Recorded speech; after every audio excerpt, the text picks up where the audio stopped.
이번 차시에는 32비트 암코어의 버스의 구조, 그리고 파이프라인의 특이점, 그리고 다양한 레지스터에 대해서 우리가 이해하고 활용할 수 있는 역량을 함양할 수 있도록 하겠습니다.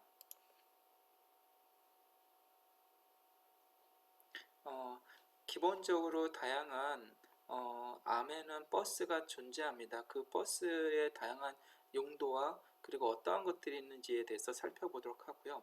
8비트에서 갖고 있던 1단 파이프라인에서 암코어 혹은 코텍스 코어로 가면서 파이프라인의 증가, 이러한 것이 속도와 퍼포먼스에서 어떠한 영향을 미치는지에 대해서 살펴보겠습니다.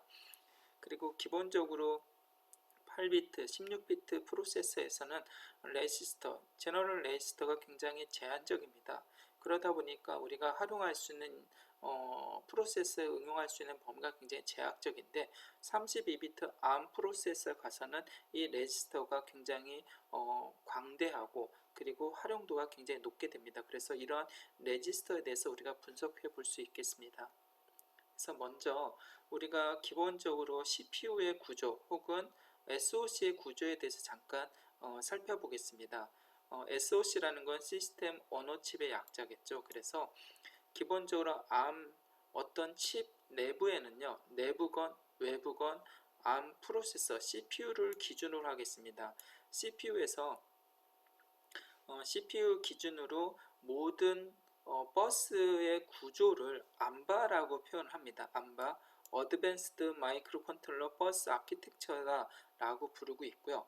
그래서 대표적인 것은 High Performance Bus, 즉 AHB 버스라고 합니다. 그래서 이것은 고속 데이터를 빠르게 전송할 수 있는 버스를 의미하고 있고요. 그래서 어드밴스드 하이 퍼포먼스 버스가 존재하고 있겠고요. 혹은 이거와 동등하게 사용되는 것은 시스템 버스라고 부릅니다. 시스템 버스라는 것은 CPU의 속도와 동일한 버스를 의미합니다. 그래서 이런 버스가 존재하고요. 하이 퍼포먼스 버스겠죠, 이쪽에는요. 그리고 우리가 8비트 타임에서 배웠던 타이머라든가 혹은 UART 혹은 인터럽트 혹은 GPIO, 이러한 프리프럴들이 존재합니다. 이런 프리프럴들은 상대적으로 저속의 스피드를 갖고 있기 때문에 이러한 것들은 프리프럴 버스라고 부릅니다. 저속의 버스라고 의미하죠. 그래서 프리프럴 버스가 존재하겠고요. 이 프리프럴 버스와 하이 퍼포먼스 버스의 상대적인 교량 역할을 하는 브릿지가 존재합니다. 그래서 이 브릿지를 통해서 고속 버스와 저속 버스 간의 데이터를 주고받는다라고 보시면 되겠습니다.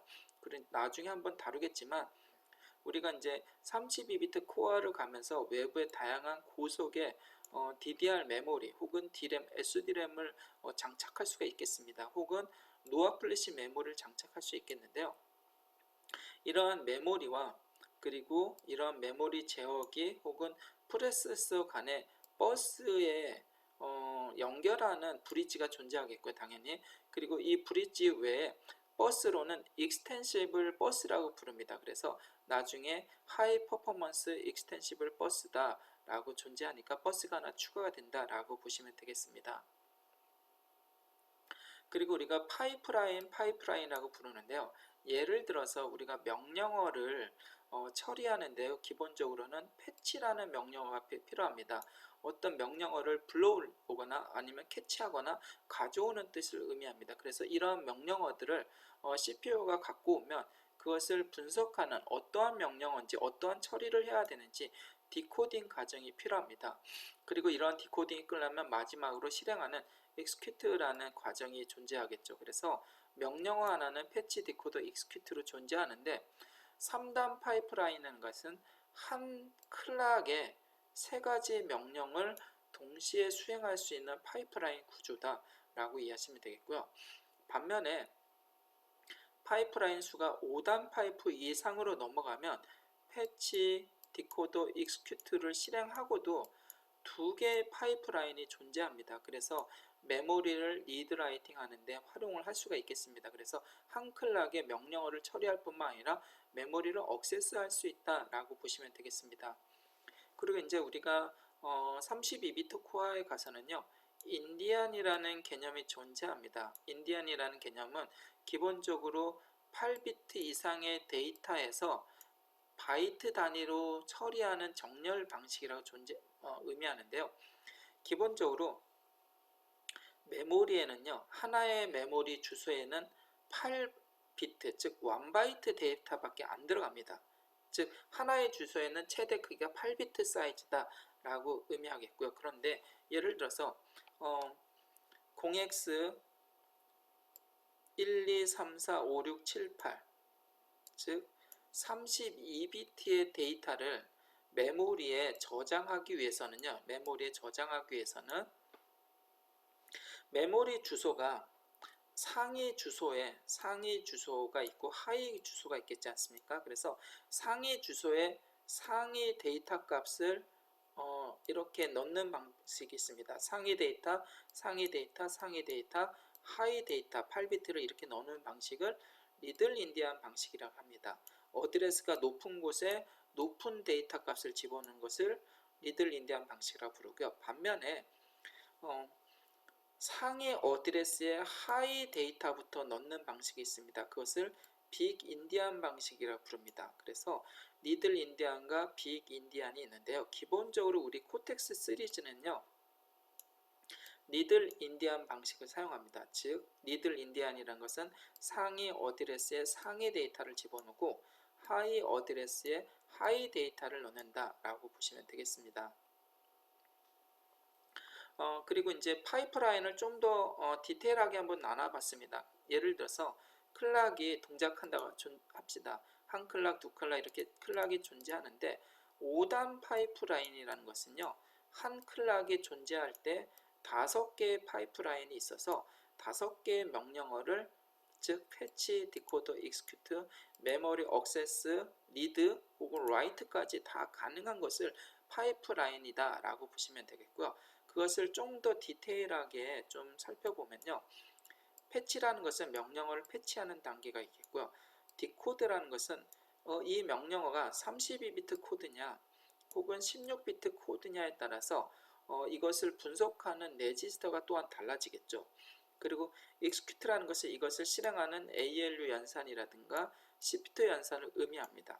그리고 메모리를 액세스할 때 리드하는, 즉 캐시라는 메모리를 사용해서 리드를 하거나 라이트 버퍼를 사용해서 고속으로 데이터를 라이트하는 방식을 의미합니다. 그래서 이러한 5가지를 한 클락에 처리할 수 있는 것을 5단 파이프의 특징이다 라고 보시면 되겠습니다.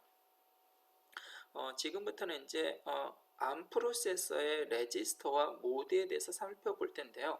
기본적으로 32비트 ARM 프로세서는요, ARM 모드, 즉 32비트의 명령어를 수행하는 모드가 있겠고요. 썸 모드, 16비트의 명령어를 처리하는 모드가 2가지가 다 있습니다. 그래서 32비트와 혹은 16비트를 동시에 처리하는 것을 인터워킹이라 하는데, 이것을 썸2 모드다 라고 부릅니다. 썸2 모드다 라고 부릅니다. 그래서 32비트가 반드시 32비트 처리하는 것이 아니라 32비트와 16비트를 동시에 처리할 수 있다 라고 보시면 되겠습니다. 그러면 이 ARM 모드에는 이러한 다양한 썸 모드와 혹은 ARM 모드가 존재하는데, 그것뿐만 아니라 오퍼레이션, 즉 동작할 때는 어떠한 모드가 어떠한 권한을 갖고 있는지 살펴볼 수 있겠는데요. 기본적으로 이 ARM이라는 시스템은요, 기본적으로 유저 모드가 있습니다. 즉 우리가 프로그래밍하는 모드가 되겠죠. 그래서 프로그래밍 하거나 아니면 어플리케이션을 수행하는 모드를 유저 모드라고 부르고 있겠고요. 그리고 우리가 8비트 CPU에서 많이 다뤘던 인터럽트가 2가지 용도가 있습니다. 패스트 인터럽트와 그냥 노멀 인터럽트 용도가 있습니다. 그래서 조금 더 서비스 루틴까지 빠르게 처리하는 것을 패스트 인터럽트라고 부르고 있겠고요. 그리고 그거보다 느린 속도, 정상적인 속도를 서비스하는 것을 인터럽트 리퀘스트 모드, 즉 IRQ라고 부릅니다. 그래서 FRQ, IRQ가 존재한다. 그리고 또 한 가지 모드는요, 오퍼레이션 모드에는 슈퍼바이저 모드가 존재합니다. 얘는요, OS를 사용할 때 일반적인 시스템 자원을 관리하는 모드다 라고 보시면 되겠고요. 실질적으로 이 슈퍼바이저 모드는 ARM 프로세서가 리셋이나 소프트웨어 인터럽트가 발생하면 이 슈퍼바이저 모드로 처리가 됩니다. 그래서 이거는 나중에 다시 한번 디테일하게 설명드리겠습니다. 그리고 이제 어버트 모드가 존재하는데 이것은 명령이나 데이터를 메모리로부터 읽거나 쓸 때 오류가 발생하는 것을 어버트다 라고 이해했으면 되겠고 중단되는 거죠. 그리고 이제 undefined 모드가 있습니다. 얘는요 정의되지 않는 명령을 수행하라고 할 때 undefined 모드로 CPU의 프로그램 카운터가 빠지게 됩니다. 즉 지금 이 명령어는 정의되지 않았습니다 라는 상황을 오퍼레이션 모드를 의미합니다. 그리고 이제 시스템 모드라는 것은 유저 모드와 동일하고요. 그래서 시스템 모드 혹은 유저 모드다 라고 이해하시면 되겠습니다. 그리고 이제 우리가 조금 더 살펴볼 건 exception이라는 게 존재합니다. 우리가 8비트 CPU에서는 interrupt 외에는 CPU를 멈추는 동작이 없었지 않습니까? 그래서 이 interrupt를 확장한 개념을 exception이다 라고 보시면 되겠습니다. 그래서 기본적인 IRQ, FRQ 뿐만 아니라 abort mode 혹은 abort exception, undefined exception 이러한 CPU를 정상적인 유저 프로세스에서 벗어나는 모든 것들을 exception이다 라고 이해하시면 되겠습니다. 그리고 우리가 한 가지 더 시스템 콜이라는 개념이 존재하는데요. 이것은요 일반적인 유저 모드에서 슈퍼바이저 모드로 전환할 때 시스템 자원을 사용해주는 인터페이스를 그냥 시스템 콜이다 라고 이해하시면 되겠습니다. 그래서 새로운 개념이기 때문에 시스템 콜 인터페이스다 라고 이해하시면 되겠습니다. 그리고 이제 마지막으로 이제 전반적인 ARM 프로세스 32비트의 레지스터들을 살펴보게 됐는데요. 기본적으로 32비트 명령어인 ARM 모드가 있겠고요. 그리고 16비트 명령어를 처리할 수 있는 SUM 모드가 있겠습니다. 각각의 ARM 모드일 때는 R0부터 R15까지 16개의 레지스터가 존재하고요. SUM 모드일 때는 R0부터 R7까지 존재하고 R13은 스택 포인트를 가리키고요.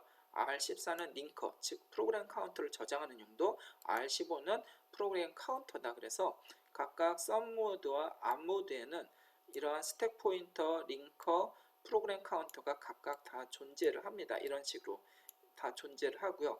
조금 전에 설명드렸던 유저나 시스템 모드에도 이러한 것이 존재하겠고요.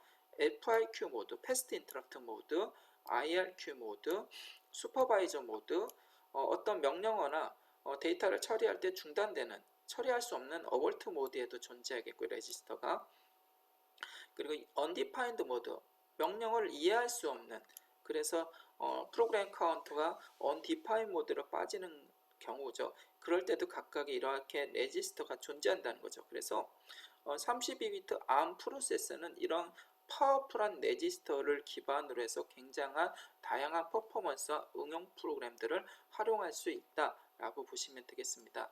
이번 강의는 여기까지 하도록 하겠습니다. 감사합니다.